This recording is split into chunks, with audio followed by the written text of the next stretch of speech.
ನಮಸ್ಕಾರ ಸ್ನೇಹಿತರೆ, ಮನಸ್ಸಿನ ಮಾತು ವಿತ್ ರಾಘವೇಂದ್ರ ಯೂಟ್ಯೂಬ್ ಚಾನೆಲ್ಗೆ ಸ್ವಾಗತ.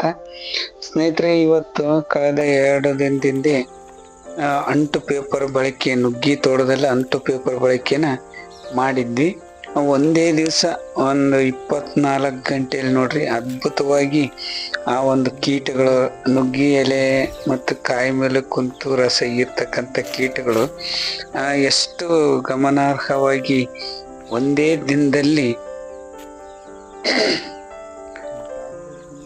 ಎಷ್ಟು ಕೀಟಗಳು ಬಂದು ಅಂಟ್ಕೊಂಡಿದ್ದಾವೆ ಸ್ನೇಹಿತರೆ. ಇದು ಒಳ್ಳೆಯ ಒಂದು ಸೂಚನೆ.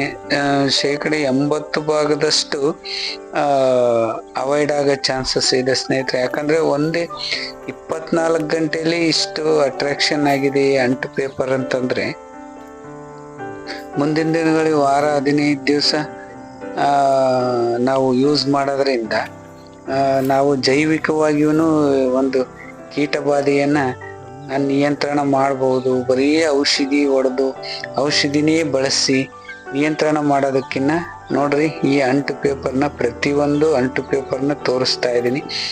3 ಎಕರೆಗೆ 68 ಪೇಪರ್ಗಳನ್ನ ಅಳವಡಿಸಿದ್ದೀನಿ ಸ್ನೇಹಿತರೆ. ನಾನು 68 ಪೇಪರು ಇನ್ನೇನು ಕಡಿಬೇಕಲ್ಲ, ಜುಲೈ 1ನೇ ವಾರದಲ್ಲಿ 2ನೇ ವಾರದಲ್ಲಿ ಕಟಾವು ಮಾಡೋದ್ರಿಂದ ನಾನು ಸುಮ್ಮನೆ ಪ್ರಾಯೋಗಿಕವಾಗಿ ನೋಡೋಣ ಅಂತ ಒಂದು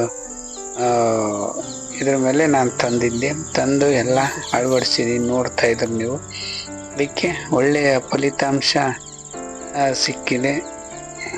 ಅದರಿಂದ ನೆಕ್ಸ್ಟ್ ಮುಂದಿನ ಬೆಳೆಗೆ ಕಂಪ್ಲೀಟಾಗಿ ಇದನ್ನೇ ಅಳವಡಿಸುವ ಒಂದು ಯೋಚನೆ ನಂದಾಗೈತೆ ಸ್ನೇಹಿತರೆ. ಎಲ್ಲ ಹುಳಗಳನ್ನು ಬಂದು ಅಂಟ್ಕೊಂತದೆ ಸ್ನೇಹಿತರೆ. ಇನ್ನೊಂದು ಸಮಸ್ಯೆ ಇದರಲ್ಲಿ ಎದ್ದು ಕಾಣಿಸ್ತೈತಿ. ನಮಗೆ ಮೇಯ್ನ್ ಬಾಧಿಸ್ತಾ ಇರೋದೇನೆ ಬಿಳಿ ರೆಕ್ಕೆ ಹುಳ. ಬಿಳಿ ರೆಕ್ಕೆ ಹುಳ ಇದಕ್ಕೆ ಬೀಳ್ತಾ ಇಲ್ಲ ಬಂದು. ಅದು ಬಹಳ ಹುಷಾರಾದ ಜೀವಿ ಆಗೈತೆ. ಅದು ಆರೋಗ್ಬಿಡ್ತೈತೆ. ಅದು ಔಷಧಿಗೂ ಸಿಗಲ್ಲ. ಏನಾದ್ರು ಔಷಧಿ ಹೊಡೆದ್ರೆ ಅದು ಆರೋಗುತ್ತೆ, ಆಮೇಲೆ ಬಂದು ಕೂರುತ್ತೆ. ಆ ಥರ ಒಂದು ಟೆಕ್ನಿಕ್ ಅದು ಇಟ್ಕೊಂಡೈತೆ. ಅದು ಇದಕ್ಕೇನು ಉಪಯೋಗ ಆದಂಗೆ ಕಾಣಿಸಲ್ಲ. ಆದ್ರೆ ಬೇರೆ ನುಸಿ ಇರುವ ಕೀಟಗಳೆಲ್ಲ ಬಂದು ಅಂಟ್ಕೊಂತದೆ ನೋಡ್ರಿ.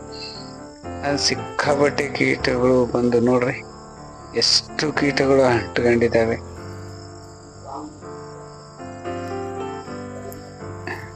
ಒಟ್ಟು ಒಂದು 60ರಿಂದ 80% ಕೀಟಗಳನ್ನ ನಿಯಂತ್ರಿಸಿದ ಸ್ನೇಹಿತರೆ. ಒಂದೇ ದಿವಸದಲ್ಲಿ ಇಷ್ಟು ಒಂದು ರಿಸಲ್ಟ್ ಬಂದತ್ತೆ ಅಂತಂದ್ರೆ, ಒಂದು ವಾರ 15 ದಿವಸ ಆದ್ರೆ ಪೂರ್ತಿ ಕಂಪ್ಲೀಟ್ ಆಗಿ 100% ನಿಯಂತ್ರಣ ಆಗುತ್ತೆ. ಬಿಳಿ ರೆಕ್ಕೆ ಹುಳಕ್ಕೆ ಬೇರೆ ಒಂದು ಉಪಾಯವನ್ನು ಹುಡುಕ್ಲೇಬೇಕು. ಅದು ಎಲ್ಲಿ ಬಿಳಿ ರೆಕ್ಕೆ ಹುಳ ಕಾಣಿಸ್ಕೊಂತ ಇಲ್ಲ. ಅವೇ ಯಥೇಚ್ಛವಾಗಿರೋದು, ತಲೆ ಮೇಲೆಲ್ಲ ಬೀಳ್ತಾ ಇರ್ತವೆ ಓಡಾಡ್ಬೇಕಾದ್ರೆ. ಅದಕ್ಕೆ ಏನು ಮದ್ದು ಅನ್ನುವಂಥ ಎಲ್ಲ ರಾಸಾಯನಿಕ ಕೀಟಗಳನ್ನು ಸಿಂಪಡಣೆ ಮಾಡಿದಾಗ ಎದ್ದೋಗ್ಬಿಡ್ತವೆ. ಆಮೇಲೆ ಬಂದು ಕೂತು ತಿಂತ ಸ್ನೇಹಿತರೆ.